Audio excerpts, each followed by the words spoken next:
Hey everybody, welcome back to Spinnerack, and today we're doing Game of Thrones. Dun, dun, dun, dun, dun, dun, dun, dun, dun, dun, dun, dun, dun. Well, dude, this is like probably our blooper reel. This has got to be the funniest stuff that we ever sent out. So, and the reason I'm saying that is that these are videos, or most of them are, that were never published. And the reason they were never published or shown on air or on YouTube or in any other location is that our predictions did not turn out how we expected. Yes, I know. We are supposed to be somewhat the Game of Thrones experts, and we just went way off. Well, was it way off? I think not necessarily way off. Probably what I need to say is that our predictions were not what we expected.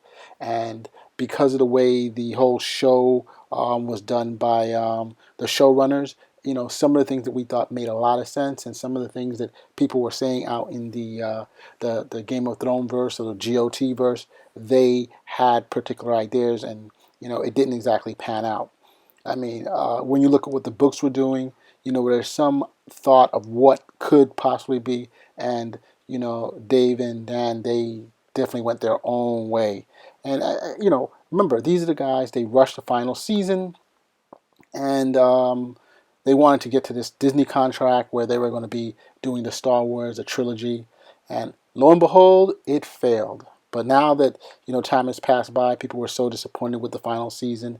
Not necessarily that it was wrong, but the way they displayed it, they didn't give enough time to develop some of the issues some of the things that would come up, and there were some shocking revelations. And it seems that George Martin was down with some of that, and but the way it was displayed, it could have taken much longer to develop, and then probably would have gotten everybody on board. But these guys wanted to just get out of the whole this whole series. They didn't want to hand it off to anybody, and so unfortunately they rushed it. And I mean, I can't. You want to knock them for that, but they did develop this whole world that was so popular. Based on George R. R. Martin's books. Unfortunately, they didn't have much material going forward to help them lead them where exactly they should go. So look, I don't want to criticize anybody. I love this stuff. I read the books. I watched the TV show, but it was tragic the way it ended. But hey, the whole reason I'm telling you we're doing this is that this video is basically going to show you some of the things that we thought were happening. One was that we thought Arya was going to die. Whoa, what a shocker that didn't work out, and why we gave our reasons why she thought it would happen. Another video we have here that we're going to be talking about is that you're going to see is the Night King that we thought is the Night King evil. Yep, that's something that we wanted to look into, and we looked into. Um, Another video that you're going to see is the Game of Thrones poster, the one with the dragon, which is pretty interesting. It had a lot of things going on, and we'll explain it here. And our next video after that will be, and these are all short videos, will be Varys video. Should Varys basically take the throne, or is he a Targaryen? So we kind of mixed some of those things in there. But our last video is, should Sansa basically rule? And that was pretty interesting. That one came true. And, sometimes you're right. 1 out of 4 times, I can't definitely be a gambler. But, hey, watch it, and I hope you enjoy it. I just want to say thank you very much for watching and supporting us all this time. Spinnerack, keep on watching. Do do do do do do do do do do do do do do do do. Welcome everybody to Spinnerack, and today we're going to be discussing Arya. Arya is going to die. Oh, I know. Everybody's going to be pissed off. I know you Arya fans are going to try and track me down, but hey, who cares? The truth of the matter is, I want you guys to start looking at this as seriously as possible, because I don't want you to be shocked when it does happen, and that's exactly what is going to happen. So why do I say that? Well, I think it's been laid out from the very beginning by George Martin that this sucker's going to happen. Now, I'm not focusing basically on the book. I'm looking mostly at the show, Arya. So please, book people, don't start giving me a million different reasons why or why not. So here, let me start laying it out. There are 3 main reasons. Reason number 1, the 9 Lives theory is what I call. This girl has spent all her lives already, if you want to look at it. Let's go all the way back to the very beginning. When she left the north and she was going down the Royal Road, or whatever the roads from the north going to King's Landing, she got into a fight with Joffrey. That could have went wrong. If she would have killed Joffrey by accident, I'll tell you right now, Cersei would have skinned that girl alive. Doesn't matter how well her husband is friends with Ned Stark. Number two, when she got to King's Landing, her father got killed, and they were trying to grab her. Something could have happened to her then. Again, she survived it. Then when she left the city, she was on the road. Once again, something could have happened to her there, but she survived it. Then she got stuck in Harrenhal, and she had to deal with not only I'm talking about the show, twin Tywin, and she had to deal with Bolton. So I mean, hey man, two murderous SOBs who could have knocked her off at any time they wanted to. Then after that, she got hooked up with the Hound. We weren't sure at first what was going on, but we realized that he was basically taking her to sell her off. He took her to the Twins, where the Red Wedding was happening. And if they would have known that she was a Stark, you think she would have survived the night? I seriously doubt it. Lastly, she gets away from our boy, the Hound, and she goes all the way to the House of Black and White. And there, she has to experience, first of all, she gets entering there, and then she has to experience through, tests to become an assassin. She survives that. And then the last thing, she then has fights to get out of the damn house, and she survives that. But now, by this time, fine, Arya's 9 lives had been used up. So right now, but she's a badass assassin. She can kick anybody's butt, anytime, anywhere, any place. But she's an assassin. She's not a warrior. And those are two different things. She can sneak up on you. She can maybe be a best hand-to-hand fighter. But we're talking about this is a battle. This is a war. And she hasn't experienced anything like this. So as far as I'm thinking, she's going to be a goner. So that's reason number 1. Reason number 2. She stole from the Faceless Men. You think they're going to forgive that crap? Remember when she took the first time when she took a face and she went blind? She never became nobody. She stayed Arya Stark the whole time. The only reason I believe that they kept her, she allowed her to live this long, is because they're using her. She's probably an instrument for them to take care of some other debt. Who knows? But she's living on borrowed time. They're going to come back. Jack and Hagar is going to come back, or someone else in the crew, and they're going to take her back. Either she's going to become another one of them, which I seriously doubt, or she is going to die. That is what I'm saying. This is George Martin. They don't forget. Number 3, Arya is basically an instrument of revenge. That's basically been her whole storyline. She's had a list of who she wanted to kill, who she wanted to revenge because of what they've done to her family, and this is what she's been. That's all she is. There is no other storyline after that. As she told Sansa at one point, I wasn't made to be a lady. I am what I am. She wanted to ride horse, she wanted to fight. But now she's an assassin. And as far as I can see, I can't imagine her being the assassin for Sansa, or if Jon Snow survives, being his henchman. No, he can have the gazillion of people, but it's not going to be her. So those are my reasons why I think Arya's time is going to be short on the show. I'm not saying she's dying in the first episode, the third episode, or whatever, but she won't make it through the season. If you disagree, hey, feel free to comment. I hope you like what I'm saying, and I'll continue to give you what you want. Spinnerack, out. Welcome everybody back to Spinnerack Game of Thrones. Hey, so today we're talking about the comments that Dave and Dan made. Those are the super producers of Game of Thrones. They made it while they were being interviewed by Entertainment Weekly. What they basically said is that they don't think I'm just paraphrasing here, they don't think that the Night King is evil. He's more death. It seems more like and I'm paraphrasing, they're more like a force of nature. Okay? And I'm like, wait a second. Are they serious? Hells no, this dude is evil. He's freaking one of the greatest evil guys ever, Why do I say evil? Because evil is premeditated. This guy has planned, or this being or creature has planned stuff. Unpremeditated stuff like weather, like a hurricane comes through and destroys a town and kills hundreds of people, or a tornado rips through houses, killing men, women, and children. That's random. I can just say that's death. Those are caused by death. But this dude, he's evil. And why I say that? let's take a look at some of the things that he's done. Other than it being premeditated, remember the first season of Game of Thrones when he kills those brothers and they're brought into Castle Black. That was a premeditated act because he was planning to raise them so that they could attack the brothers.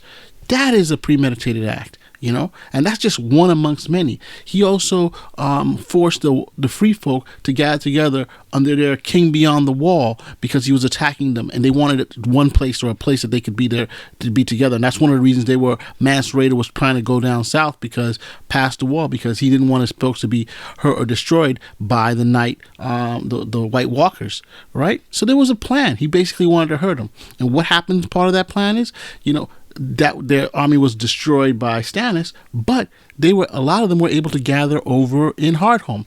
And why? Because what happened? The Night King wanted to get them all there so that he could build his army. He wanted to get all the men, women, and children because he was building, and there were tens of thousands of people there so that he could build his army. I think, did he really need to do that? I don't know. He could have subjugated them and forced them to work for him. Just remember that in Lord of the Rings, there were humans who worked for Sauron, who was the evil in that particular universe. All right? Another thing that we need to look at is that, his plan is, that I'm saying is premeditated. It's not because, this is some random. He knows where he's going and what he wants to do, like I said, with Hardhome and the free folk gathering an army, he gathered his army around the area of the wall that he was going to break down, and they were all there. In reality, if he wasn't sure what was going to happen, if this was a random event, he would have had them strung out all across the wall. But no, he had a plan to break through the wall. I'm not sure he knew the dragons was going to happen. Probably he did. We already see that there's a time travel element in Game of Thrones. But that was what we see right there. Okay? And the very fact that he's killing women and children, come on, that alone tells you this dude is evil, and animals, come on. This guy is like off the chain. So, those are some of the reasons why I think that he is evil. And he doesn't care. There's something that he's after. It could be Bran. It could be Jon. He's not really for the throne. Let's get that out the way. He's not really interested in the throne. He's interested in destroying. Probably he wants to just take over and have more people into his army or to become part of it. Probably his whole goal is just to destroy everything, and have him be the king of everything. We don't know. But all I can say is that he is just not death. He is not something just random like weather. He is evil, and evil is what they're trying to stop in Game of Thrones. Okay? Like they said, all men, this is a fight not between different kingdoms. This is a fight between the living and the dead. That's simple as that. Well, if you like this, comment, give a thumbs up, join up with us, subscribe. Spinnerack out. Welcome back to Spinnerack. Today we're looking at that new poster from Game of Thrones, the one with the Iron Throne and the dragon eyes. Whoa, that sucker looks hot. But what does it mean? Well, for the last couple of weeks, Dan and Dave from Game of Thrones have been basically pushing this whole For the Throne campaign, where you see a variety of different people sitting on the Iron Throne, right? Even the Night King is on the Iron Throne. So it's like they're telling us, hey, this whole story, this whole season is going to be about who sits on the throne, who rules the kingdom. Even the Night King gets a chance to take over. But I don't know if this is an actual campaign or this is just some type of misdirection so that the real battle continues. We do this whole battle. Everybody knows right now about episode 3 is going to be the battle of Winterfell, and the Night King's forces are going to be there. But we haven't seen any actual pictures of the Night King fighting there. Is it possible the Night King goes south? I don't know. It's just that we just don't know. There's a lot of things. The book, we're way past the book, so we don't even know what's going on there. So, but again, is this campaign that continually to push for the throne? This latest picture just actually keeps up this whole thing. I don't know. I'm just hoping this is not a misdirection, but who knows? But it's a badass looking photo. It goes in line with all the other ones, and if it's really for the real big battle is going to be for the throne with Cersei and the Golden Company and Euron, then hey, they need to have a lot of stuff. Either Jon and his forces are going to be so depleted after defeating the Night King or damaging the Night King that Cersei's going to really have a chance. Because right now, if Jon's forces and Daenerys' forces went down from the north, the Riverlands, the Eyrie, they should technically be able to defeat Cersei alone. But what's going to happen after they fight the Night King? So that's all I got to say. Hey, posters off the chain. Dan, Dave, I can't wait for this doggone series. And everybody, watch it. Spinner Rack out. Hello, everybody. Welcome to Spinner Rack Game of Thrones. Today we're looking again at For the Throne. That's the title for the season. That's the theme for the season. You know, who is going to get the throne? So before we talk kind of a look at the Night King, today we're looking at someone who a lot of people think goes under the radar, and that is Varys. Yeah, Varys? Nah, a lot of people are saying there's no way he could do it. And, you know, and that is probably the best perception. I kind of agree with you. But there's an interesting reason why he could possibly be in this whole mix. So let's go back to the beginning. Everybody knows he's the Masters of Whisperers for the realm. That's what he is, what he was, and probably that's what he is now for Dany. So what is the Master of Whisperers? He's a spy master in essence. You know, he's the intelligence chief. You know, the head of the CIA, as we would have it here in the U.S., or MI6 if you're out in Britain. But he is the spy guy. So where did he come from? He came from Lys. It's in Essos. That's another continent. He's a foreigner. He's not originally from Westeros, which is another thing. And he was able to successfully rise from being a foreigner to becoming the head of the intelligence service for the Mad King, for Robert, for Joffrey, you know, and now he's basically in that same capacity for Dany. So that's a pretty interesting thing that we got to look at. I mean, when he was born a poor slave. He worked for a circus. We all know the story that he got his manhood cut from him by an evil wizard, a wizard that when he got enough power in Westeros, he was able to capture, bring him there, and he was able to dispatch him. Remember that famous scene in the box? If anybody who's seen the movie, the TV show, you know, with him with the wizard, and he's explaining what's happening, the story of how he got cut to Tyrion. Is absolutely hilarious. The actor who plays him does a fantastic job. But continuing on, I mean, he has immense talents. He was able to develop a network of child informers who told him what was going on when he was out there in the East, and he was able to come to Westeros, you know, because of that, and ate the Mad King. The question's always been, how much did he help the Mad King in terms of, you know, did he try to stop some of the crazy things that he was doing, or did he help to inflame it? So that's a question that's going to occur, and it may cost his life. But hey, the reason we're talking about this is, why is he possible and eligible for the throne? Well, here, let's look at this. He's a eunuch. We know he doesn't have his manhood, but does that make him bald? Is it something that he's inherited? Well, definitely as a eunuch, that doesn't equate. Could it have been inherited? It's possible. But here's another theory, and something that there have been a lot of hints at in the book, that he's actually of Targaryen descent. No, he's not Rhaegar's son. No, he's not the Mad King's son or anything. But he could be from a rebellious branch of the family called the Blackfyres, who were basically exiled to Essos after they lost their challenge to the throne. Or he can be just from another Targaryen who was out in the East and he was sowing his royal oats. But whatever it is, by keeping his haircut, we don't know who he is.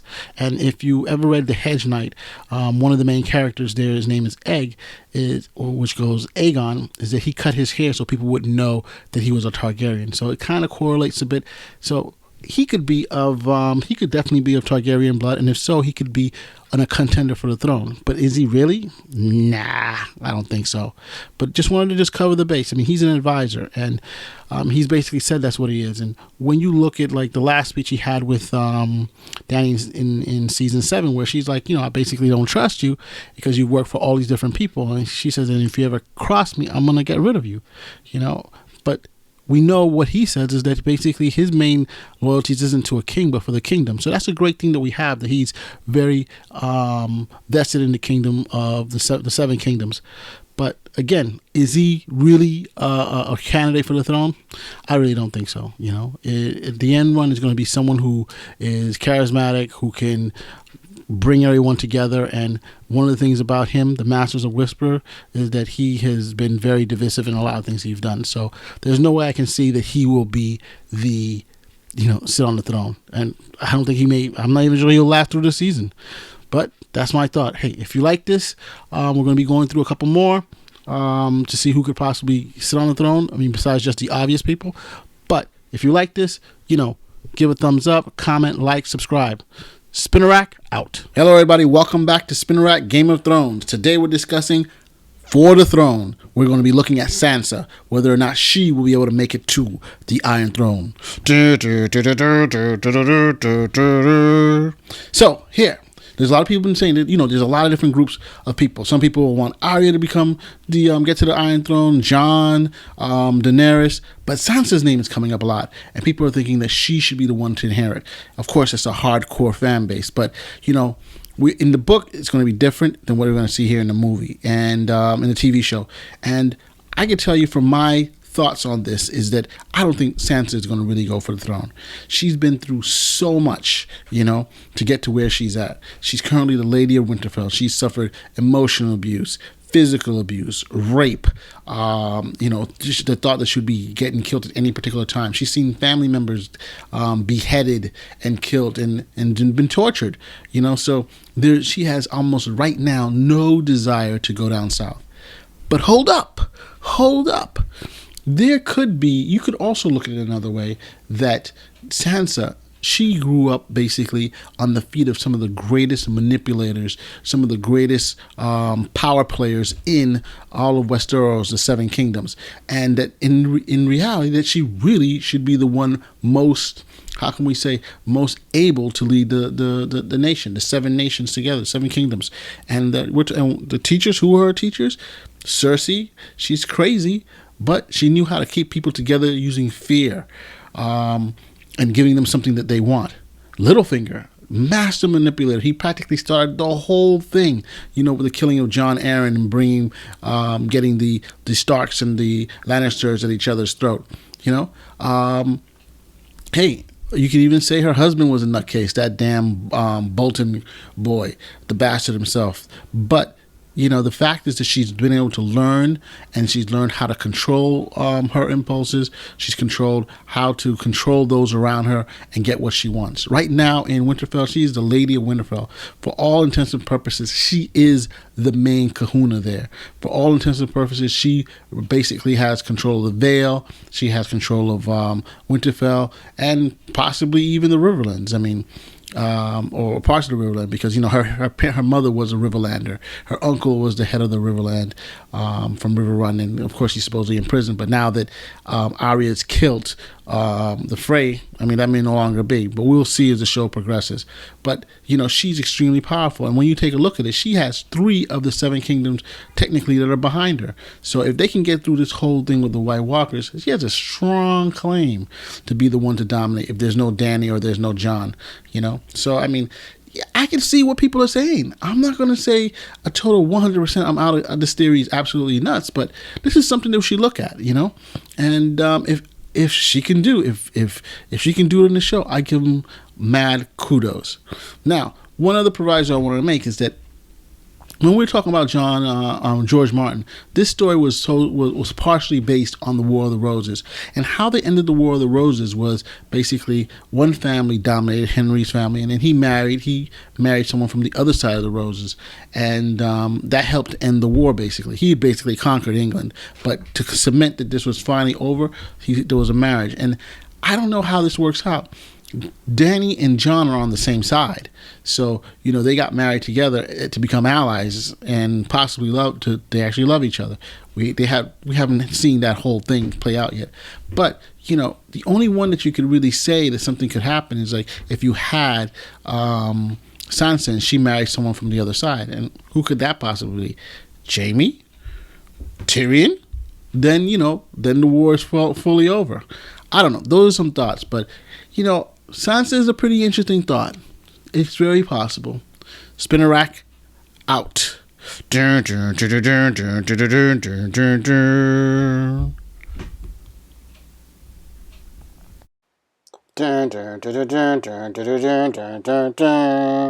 so we're back. I hope you liked the videos that we just showed. Yeah, man, we got some of those suckers wrong. So this is definitely a mea culpa for what's going on.